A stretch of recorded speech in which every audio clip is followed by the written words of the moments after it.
Previously on Roaming the Blue Planet, we see the breathtaking Na-Poli coast, the awesome Waimea Canyon, we swing on a swinger's bridge, check out secluded beaches, and explore an abandoned sugar mill. Hi, I'm Dean, and that's Amy. Together, we've been traveling the world, exploring beautiful places, meeting amazing people, and experiencing different cultures. Join us on our adventures, and if you like what you see, be sure to hit the subscribe button below to help us continue our adventure around the Blue Planet.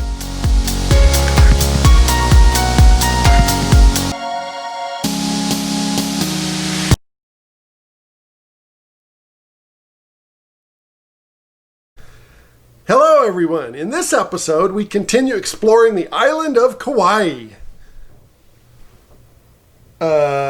What are you wearing? What's wrong? Wait, are we filming for real right now? Sorry, folks. I was just trying to make myself beautiful for the camera. Oh, baby, you look beautiful! Thanks, Dean. We're going to take you on 8 more epic destinations that are easy to get to, and best of all, they're free. We'll also take you on a dive excursion where we saw a rare sighting of a manta ray, not to mention seeing the most sea turtles we have ever seen in one place. We also do a great snorkel trip right off the beach. So stay tuned and enjoy the rest of Kauai, the Garden Isle. The adventure for the day is Haina State Park. This is an incredible drive up to see the wettest and greenest part of the island. But before we head up, we were told to take a detour to see a couple of absolutely beautiful waterfalls south of our hotel. Wailua Falls is approximately a 17-minute drive from the hotel and is super easy to get to.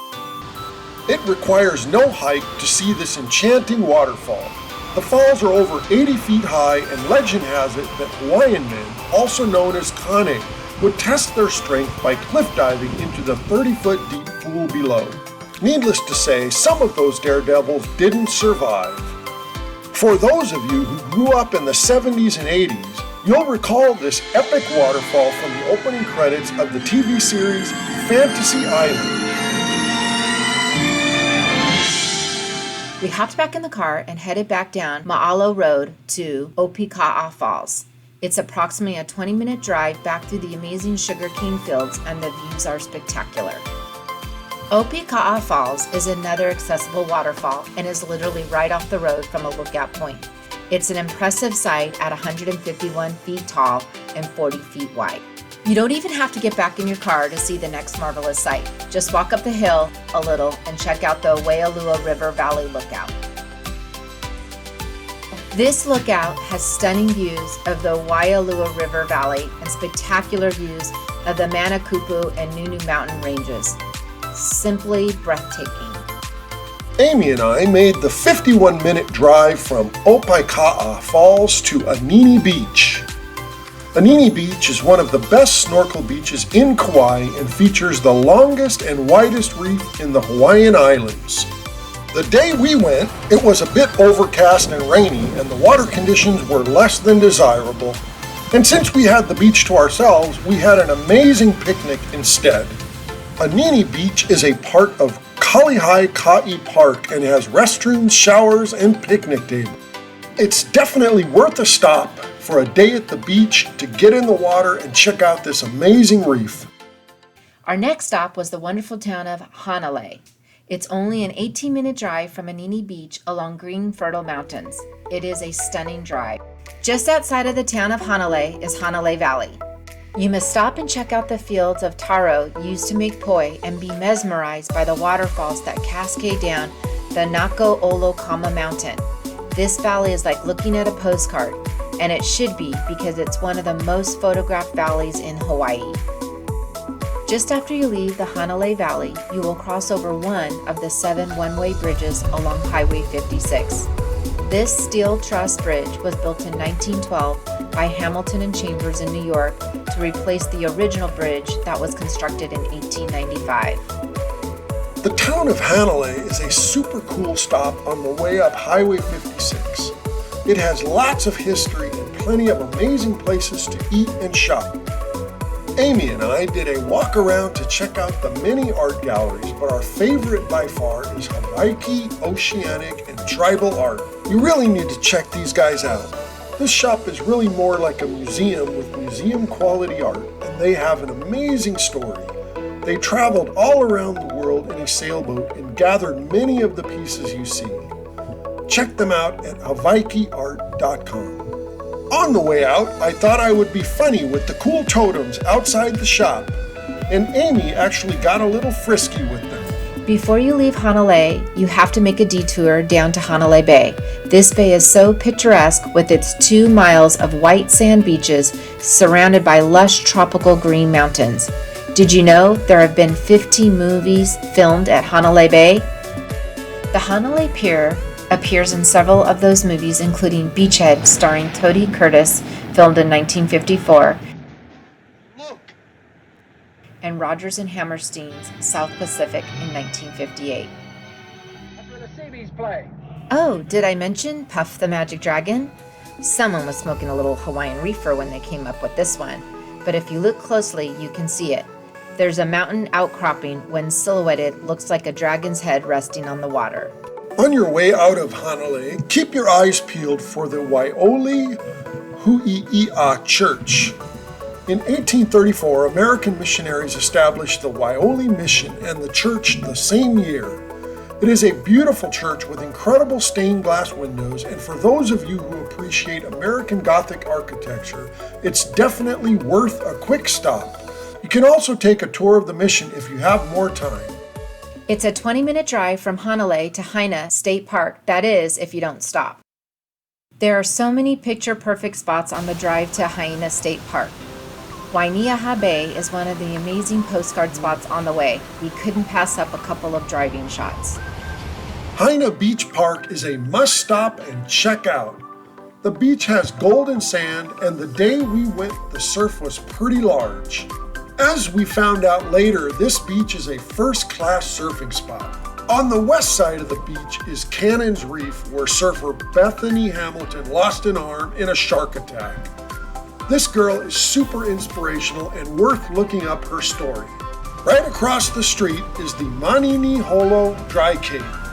It's another amazing Hawaiian historical sacred site worth checking out. The legend is the cave was carved by the Menehune people, a mythical race of little people. The story goes that in Akua, an evil spirit stole some of their fish, and in an effort to get their fish back, they dug the cave you see today. There are lots of one-way bridges and narrow, windy roads on the way to Haina State Park, but the mountain views are incredible. In order to get into the Haina State Park, you must reserve a parking spot and entry. We saw so many amazing things that it was well worth the trip, even though we didn't get in. I encourage you to see this park, as there are some stellar trails to hike, including the trailhead for the Na-Poli coast called the Kalalau Trail. There are also the wet caves and Hanakapi Falls. Opaeka'a means pink snapper in Hawaiian, and is also a great restaurant on the beach in Wainiha. We stopped to grab a quick bite and were surprised with a great corner table with magnificent views of the ocean. Opaeka'a has a great happy hour. They sure did. After a few cocktails, we were feeling pretty good. If you haven't figured out, I'm not really thrilled with Dean's hair. So any opportunity to make him pretty, I'll take it. Check out my latest handiwork. Also check out Opaeka'a when you're here, and you can also check them out at opaeka'agrillandbar.com. It was an early morning, and I don't do well with early mornings, but today was special because we were going diving. We did the 30-minute drive to Poipu to Seasport Divers. Our biggest nightmare as a videographer happened on this excursion. When we got back to our hotel and downloaded our footage, we found out we had lost most of our underwater video. I can't tell you what a disappointment it is not to be able to share this with you, but we wrangled up some stock footage so you can get a feel for this dive. Seasport Divers is a great dive shop in Poipu. They have great equipment and their boat was covered and comfortable. The crew was excellent and very knowledgeable. Dean and I really enjoyed diving with them. Check them out at seasportdivers.com. There's always a few butterflies in your stomach before you get into the water, but once you hit that amazing blue, all those fears go away. Almost as soon as we hit the water, we ran into 3 stunning manta rays. They are so graceful, calm, and beautiful. After our manta ray friends, we dove down about 60 feet to Sheraton Caverns. Sheraton Caverns are collapsed lava tubes that are filled with sea life and especially turtles. Amy loves turtles and will follow them everywhere, and this place is literally filled with them.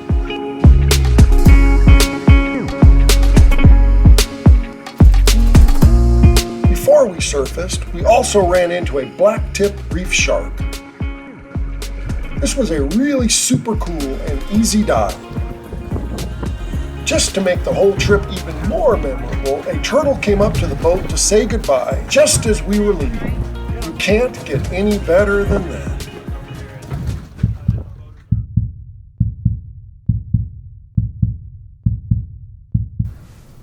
While we were in Kauai, we met up with some folks from the Friends of Kamanali and Lydgate Park cleaning the beach. They talked about their efforts to clean up the never-ending plastic trash from the Pacific garbage patch that lands on their beaches. It is a real problem, and these great people help keep the beaches clean every Saturday from 8:30 to 11 o'clock. Check them out and give them a hand at kamanali.us. You can help by making one simple change. Reduce your consumption of single-use water bottles and use a safe and reusable water bottle. Did you know that many water bottles are not actually recycled and end up in landfills, or even worse, in our oceans where they deteriorate into microscopic particles that are ingested by sea life? Even worse than that, we are now finding these particles in our rivers and streams and in our drinking water. No bueno. We know it is impossible to cut out 100% of plastic bottle usage today. Even Amy and I will drink from these bottles when we travel to countries with questionable water sources. But we always pack out our bottles and reuse them when we can. You can make a difference. Even one small change by many people has a huge impact. Help us save our blue planet. After our amazing dive in the morning, we knew we wanted to see more sea life. The dive shop recommended Lawai Beach, just 2 minutes from the dive shop. We donned our snorkel gear and headed into the water. The reef close to shore is pretty beat up, but if you go further out, the reef is better. There were plenty of small reef fish, and we even saw a zebra moray. But be careful, these morays carry toxins in their bite. Our last day, and a bit of a sad moment when we pick up our things and say goodbye to the amazing hotel staff here at the Hilton Garden Inn, Wailua Bay. But before we head to the airport for our flight home, we still had some time to explore this incredible island.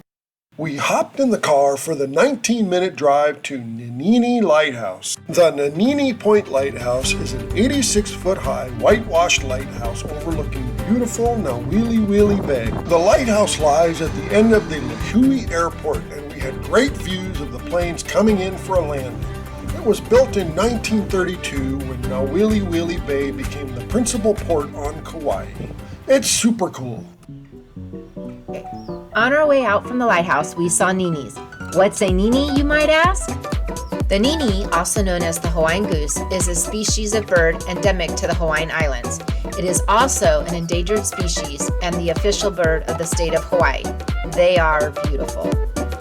Thanks for watching, and be sure to like and subscribe to help us on our amazing journey around the blue planet.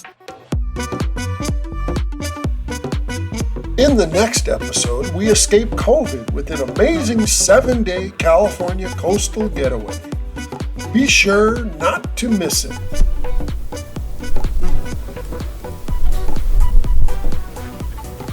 Man, my nose looks really, I don't like it. Oh, you don't like it? Why don't you like it? I just don't like that Look it at my shows nose. all my Awful. wrinkles. Holy shit!